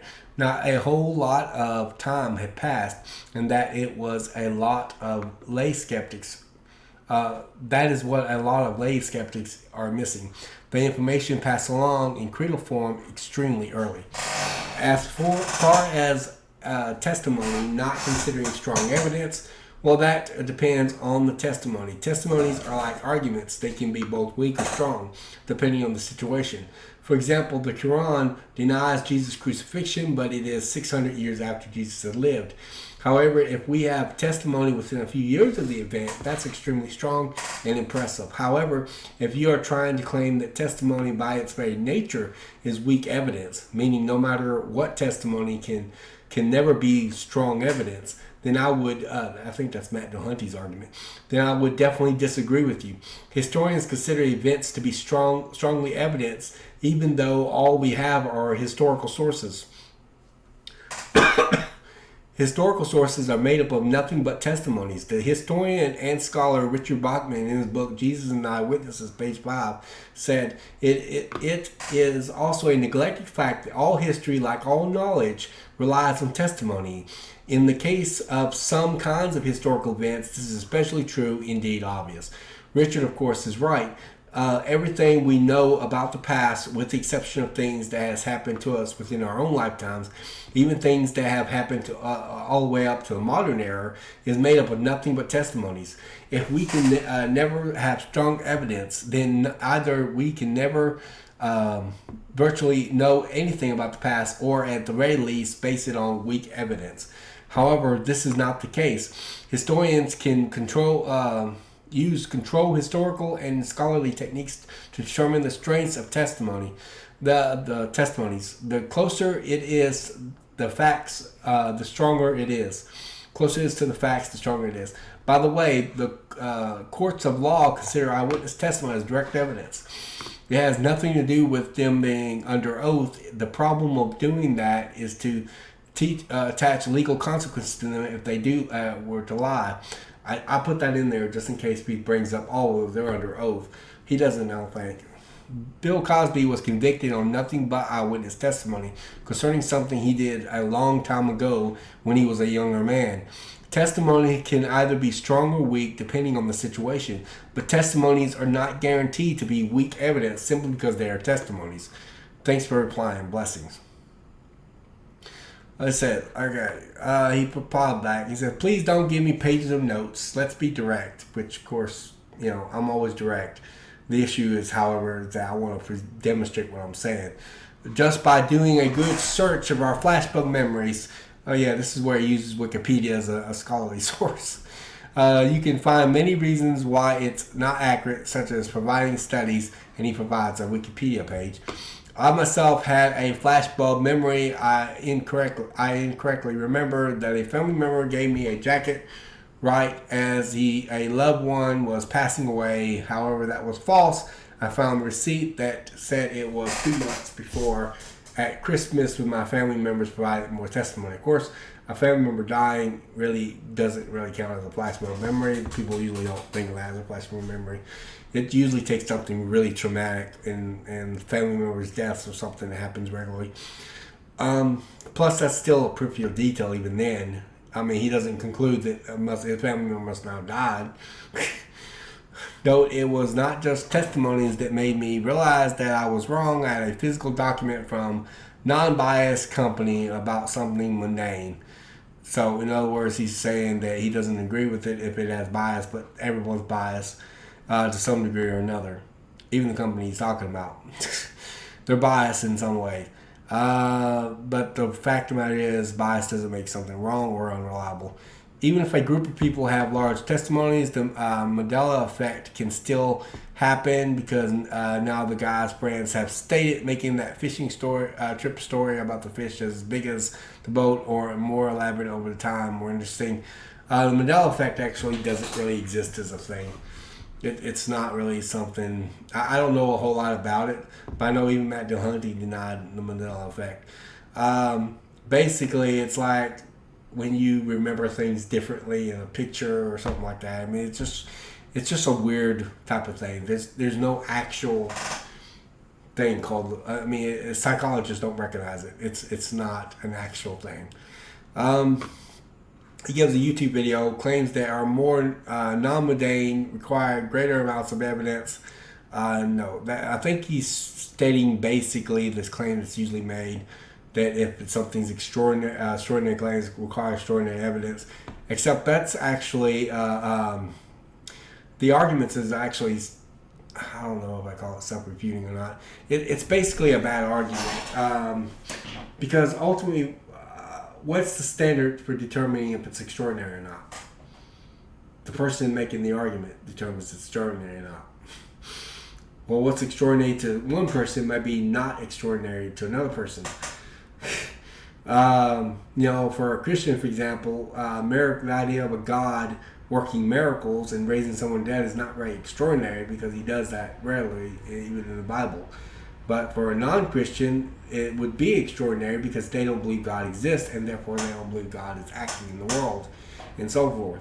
So what counts as extraordinary for one person might be different for another person. So it becomes kind of a subjective type argument. But on top of that, I do think that we do have extraordinary evidence because from a historical standpoint at least, we got very early evidence for Jesus' resurrection from the dead. Alright. He goes on and says, also, I used to be a young earth creationist as well for a very long time, so this hits home to me. I now am a strong advocate for secular humanism, unfortunately. Alright, I said, well, if that all it takes to ban atheism, personally, I would need something much more stronger than that.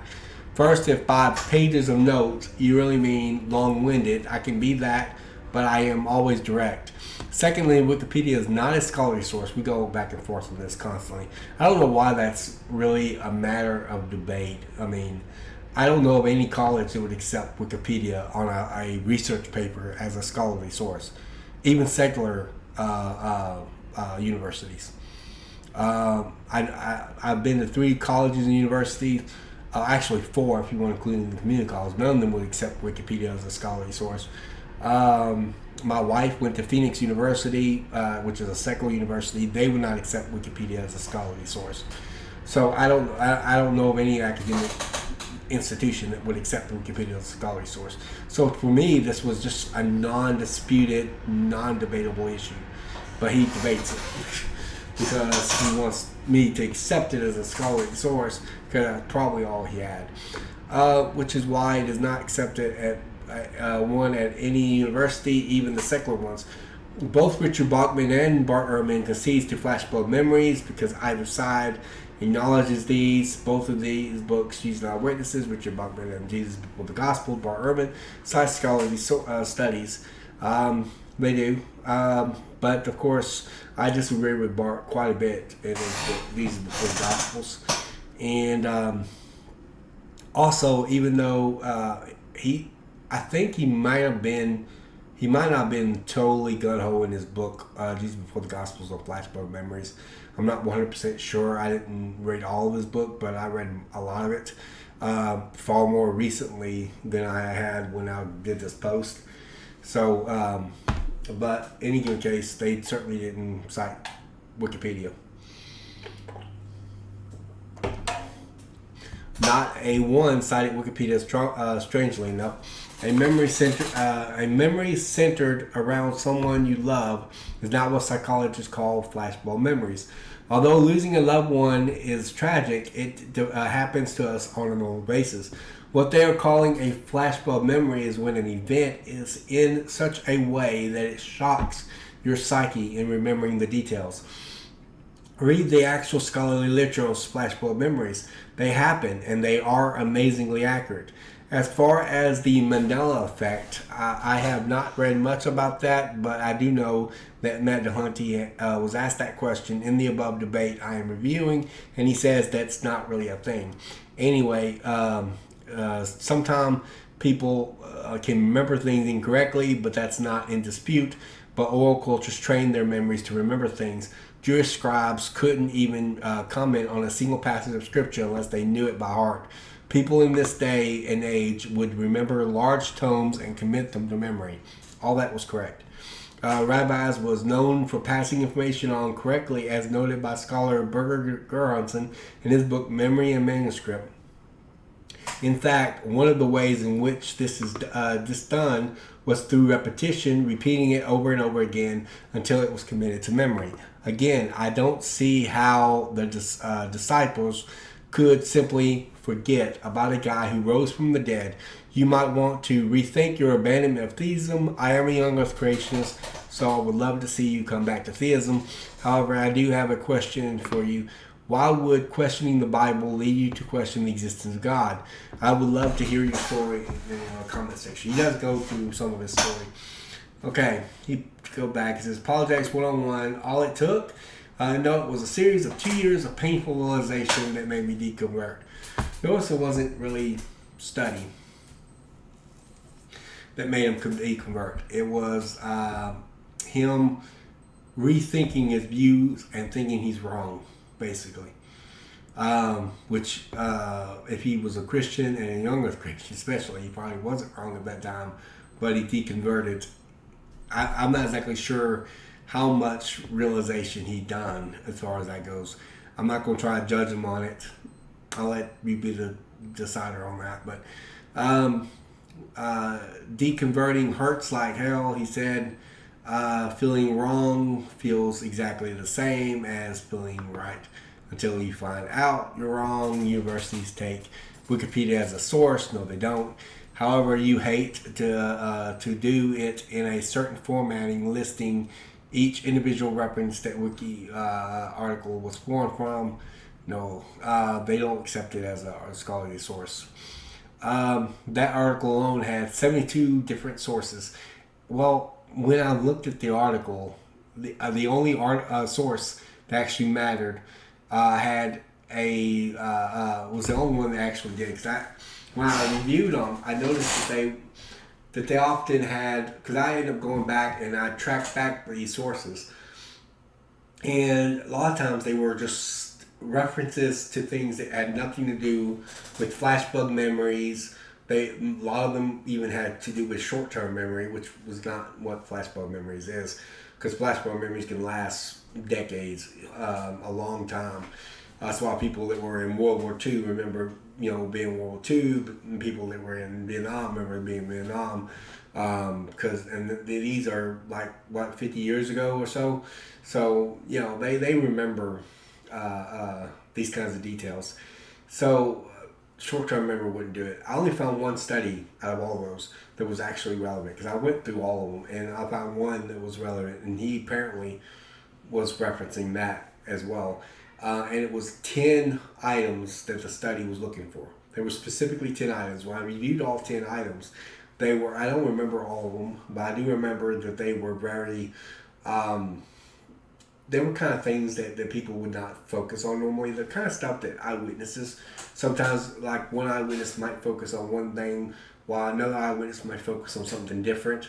Like if there was a car crash, they may focus on one eyewitness is into superficial stuff, in superficial details. They might notice the color of the car, what one of the passengers were wearing or something like that.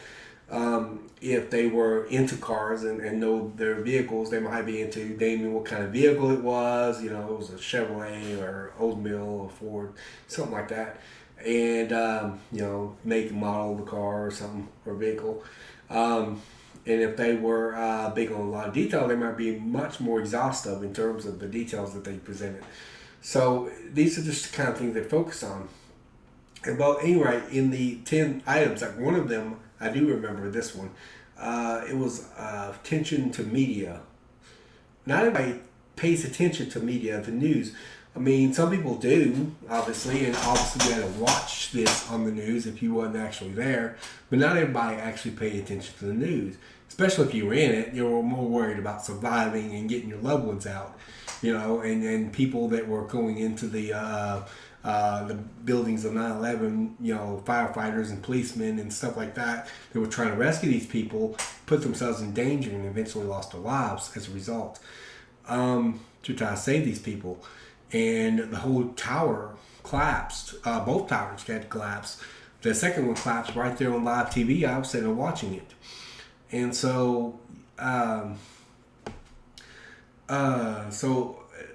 this kind of thing where they just, some people might pay attention to detail to the media, but some people is going to be more focused on the event itself.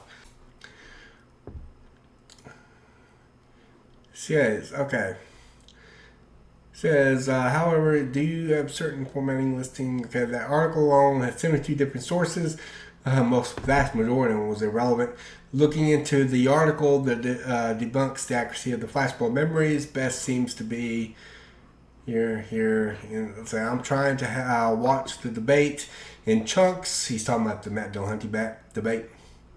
I'm working, so I'll get around to seeing his point about the Mandela effect soon. He never actually does. He lost interest in the debate probably shortly before he ever got that far. Now, at least at the time of this thing, he never really responds to what he says about the Mandela effect. So assumably, last time I checked, he didn't get that part and lost interest in it, or he did and never bothered responding to me. But anyway, the way I see it, oral tradition is just like playing a game of telephone, which is a gross misrepresentation of oral cultures. That's not it at all. And I'll explain that here in a minute because I'm going to come back with that. There's room for error. It was, if I was playing it, I would slowly change it, saying all Williams are the chosen people of God. My story, short and simple, was I got really into young Earth craze. Okay, he's talking about his story right now. My story, short and simple, was I got into young Earth creations in my teen years, studying up on it as much as I could, then pursued higher education, learned about citations, strong evidence versus weak evidence. And pursuing higher education, learned about citations, strong evidence versus weak evidence, control testing, and much more. At that point, my belief still strongly favored Christianity. Then I ended up watching Aaron Rod discuss the points of Ken Ham and Kent Hovind, where I honestly was shook back at how aggressive he came off at first, and then I realized it was frustration. Then I actually dove in and researched the points he was making himself and realized he was correct. He wasn't correct. And that on the right point on the spectrum, his response had the most likelihood of being correct because it minimized weak sources. Okay. First of all, Ken Hovind is not the best representative of our position. He's a King James onlyist, so he's kind of coming from a King James only perspective, unfortunately. But there are better representatives of our position: Ken Ham, Dr. Jason Lowell, etc., Dr. Russell Humphreys, etc., Dr. Jonathan Savarti, etc. I mean, lots of people that would be better representative of our position than Ken Hovind. I'm much happier now as a secular humanist. Of course, that has nothing to do with the truthfulness of a proclamation, and I mentioned that. If you want to have a discussion series with me, I would be perfectly fine with that. The debate that start my question seeking was Aaron Rod versus Ken Hovind. All right. Okay, some of the things you placed in your post will take more than a few lines to address, so I apologize ahead of time if this post seems long-winded, but Some of the things you stated in your post I felt was important enough to elaborate on. I am going to present these in the form of points, but that's just to help me keep these organized. I do it more for me than for you. I will save my response to your deconversion for the last point.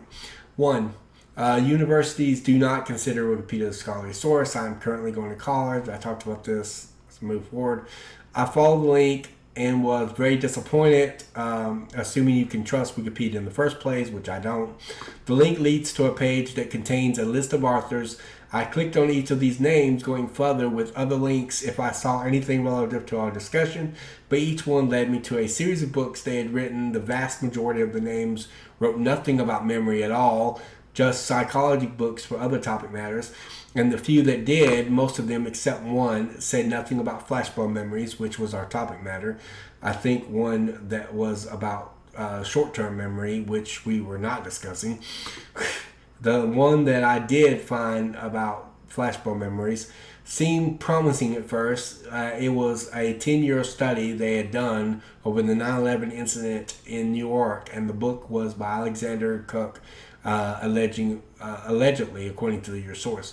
However, they were specifically testing for 10 things, such as attention to media, things that created a personal inconvenience to you, but nothing really specific to the event itself. That was one of the things that they were looking for. I have forgotten about. Also noted how none of the studies he discussed denied the event that happened. It isn't like 20% of them were claiming what 9/11 event. If they forgot anything at all, it was over insignificant details that had nothing to do with the event itself. 3. As far as the alleged Mandela effect, I'll wait until you watch the portion of above debate and can give me a better response to it, to respond to it. A better response to respond to it, which he never does. 4.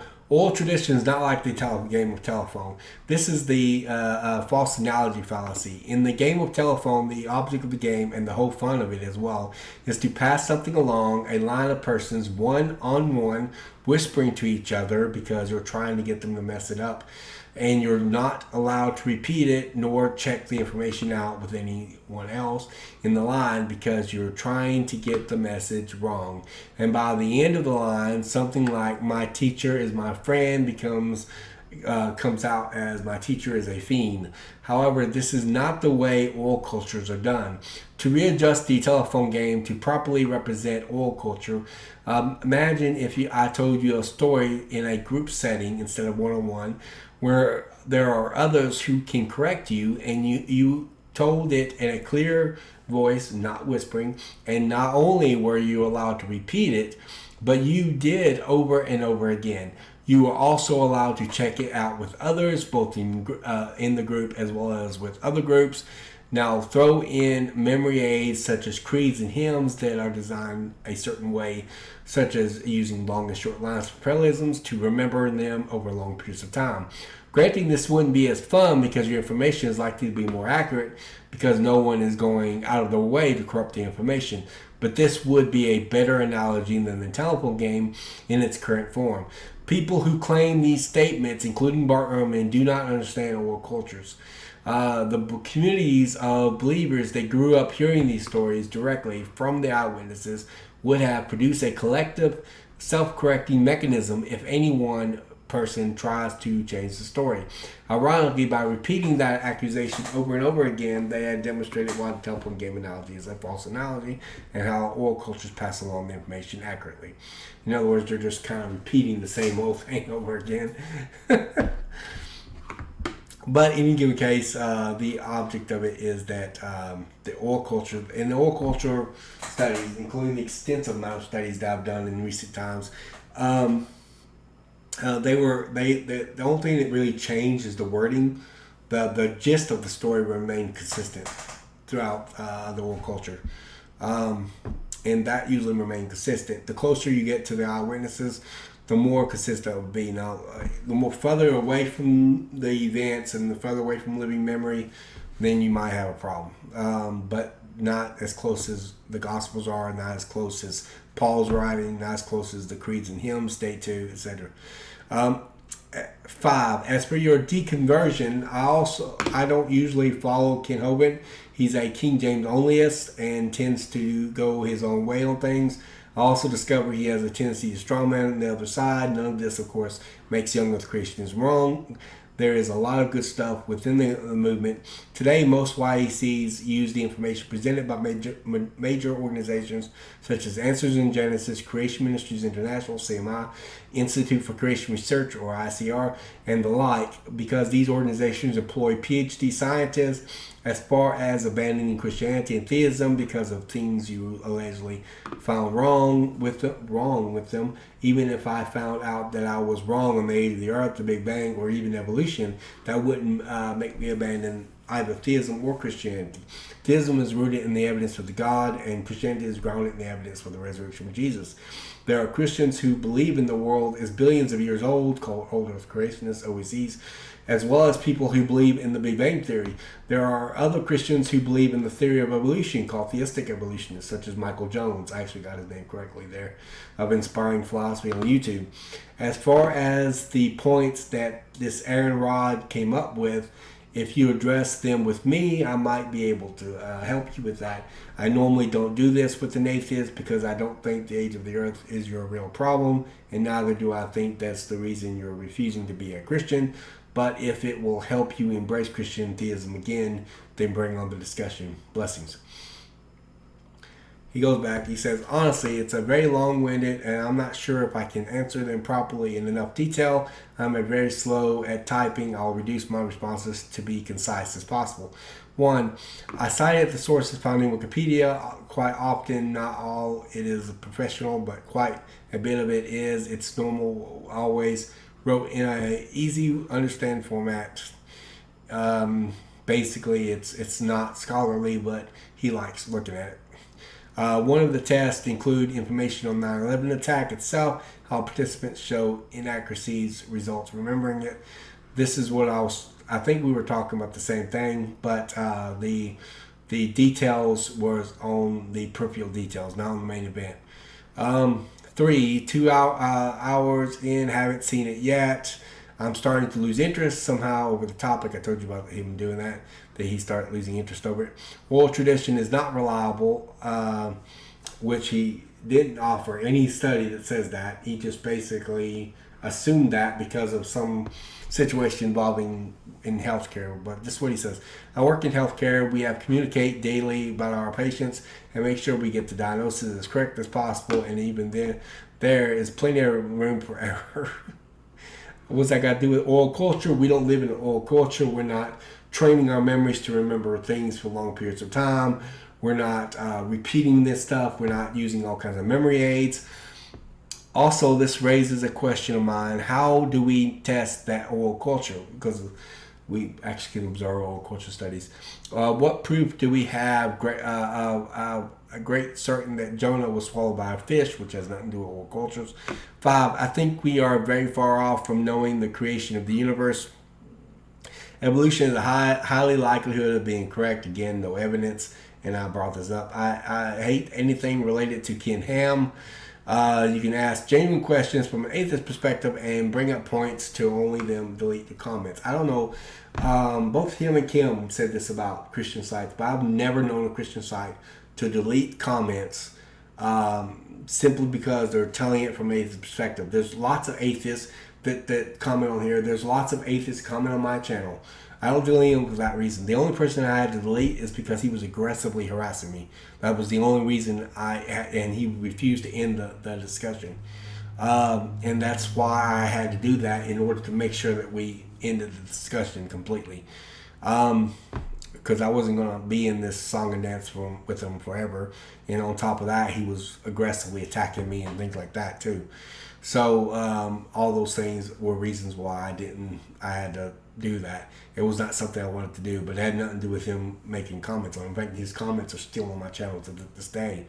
In fact, other atheists are as well. I don't delete them just because I don't agree with them and therefore I'm going to wipe them off my channel.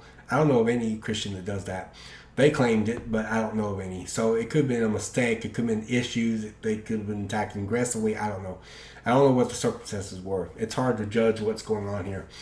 I find any company to do be very suspicious. Not really. Not really. I found many things incorrect and wrong. That's a lot to unpack. I have many problems with the arguments Christians make, talking donkeys. I guess he's talking about Bible and stuff. And I responded to some of this stuff. And there's only a few animals in the Bible that actually talk, and they only talk, like the devil came in the form of a serpent. And it's possible that God actually supernaturally made the donkey talk. And it was actually only one donkey that talked. I don't know why he said it, made it in the plural, and I mentioned that. Talking bushes, bears, mauling children. This has nothing to do with the reliability of the Bible. None of these actually have nothing to do with the reliability of Christianity anyhow. That's just a natural thing. I mean, things like that happen. I mean, they're traumatic when they do, but it's reality. But I don't know of any reference that says bears maul children. But if there is a reference in the Bible that says that, that has nothing to do with the reliability of the Bible. Hardening Pharaoh's heart. That's a figure of speech. What's that guy do? I don't understand why that would hinder reliability or anything.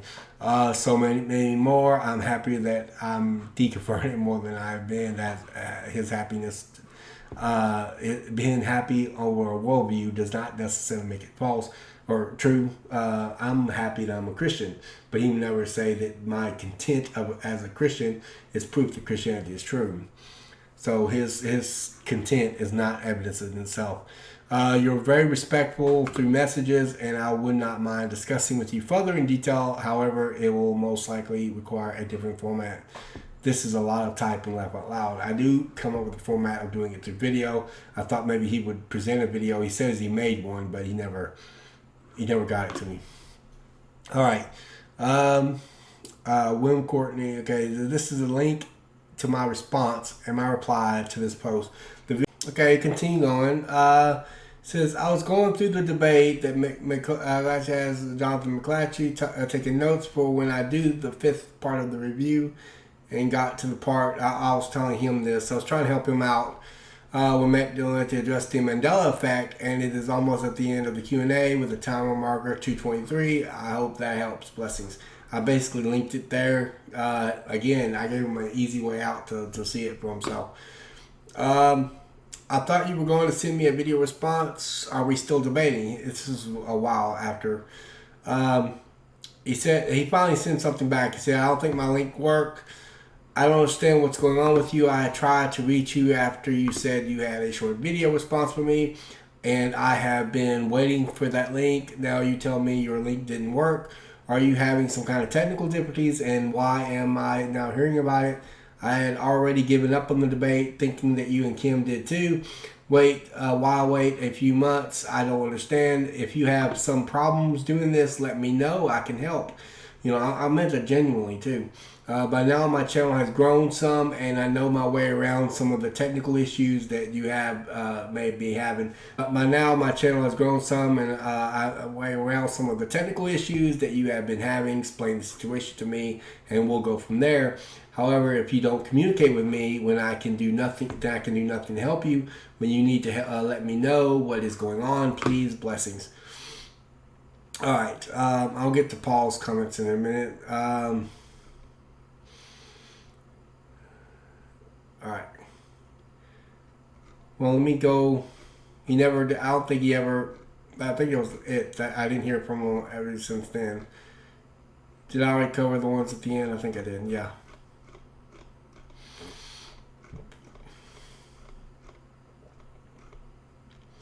All right. This is Paul comments that he made. He's not a skeptic. He actually agreed with me. I just wanted to bring it up real quick. He said, I so appreciate your debate with Kim, starting from the other thread, then continuing here, and your attempted debate with William.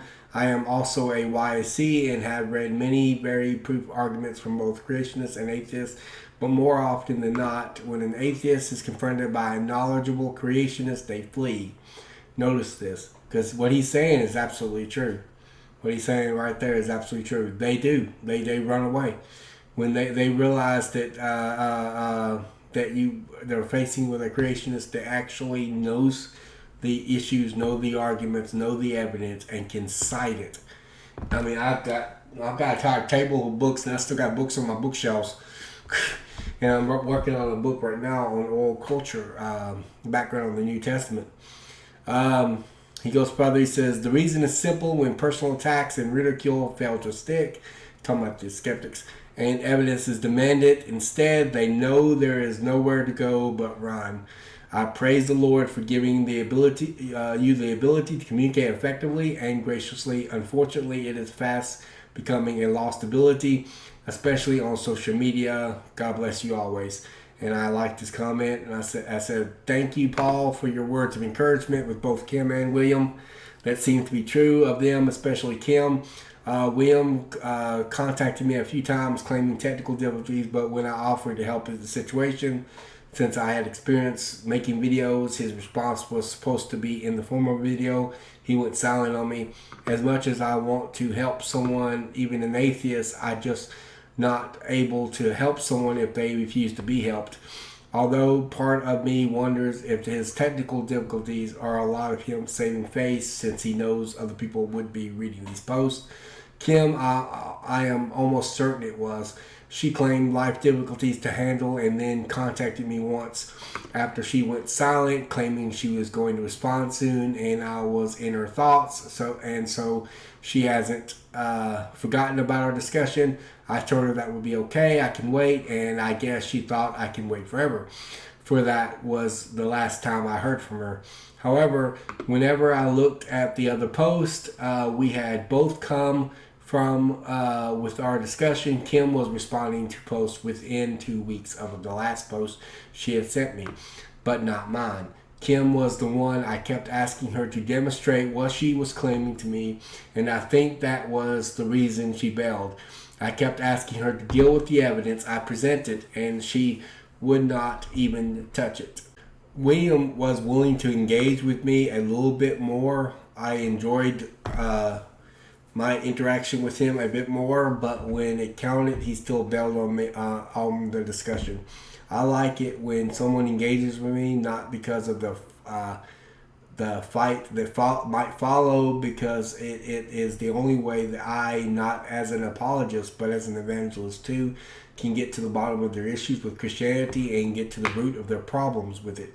If you read me and Kim's post to each other, you'll see I kept trying to nail down why she thought belief in God was an irrational belief, or why she was even an atheist. And you can see me struggling with it because she refused to deal with any of the arguments. With William, I was able to pin down his issues a bit more, eventually narrowing it down to more of a heart issue than a head issue. With Kim, it was hard to do that because she refused to really engage in anything I said, including the evidence that I was presenting. I never could figure out why she thought belief in God was irrational. I guess if I and Kim ever meet again on the battlefield of ideas, then maybe I can try to get to the root of her issues. Please help me grow my channel by becoming a subscriber, and don't forget to like my videos. That helps gets the information out there. Again, thank you for your reply and your kind words, blessings. And also, don't forget, become a subscriber to my channel. I have a lot of material. I've got 3 different video series out, so I've got plenty of content coming up. This is one of the series that's still open. I've got another one on Bart Ehrman. I've got another one on alleged Bible contradictions. It's going to be fun. I then sent one more to Paul saying, also, if you're interested in the creation versus evolution discussion, I have a new video reviewing a debate over that very topic. I reviewed a debate on between Ken Hovind and another guy. You can find it here. I put a link to the discussion here. Let me know in the comments what you think of the video. Blessings. Now, of course, I usually don't go with Ken Hovind's arguments, but he does debate a lot, and he isn't wrong about everything. He isn't wrong about a lot of arguments. I just think that he just does it from a King James Long perspective, and he often does it. He often goes his own way on a lot of things, and it leads him to a lot of trouble. But in any given case, yeah. So that's all for right now. Thank you for watching When Skeptics Respond. Do not forget to like and subscribe to the video. And remember, always stay in the know. And remember to learn the facts the critics don't want you to know. Awesome. I'll see you on the next one.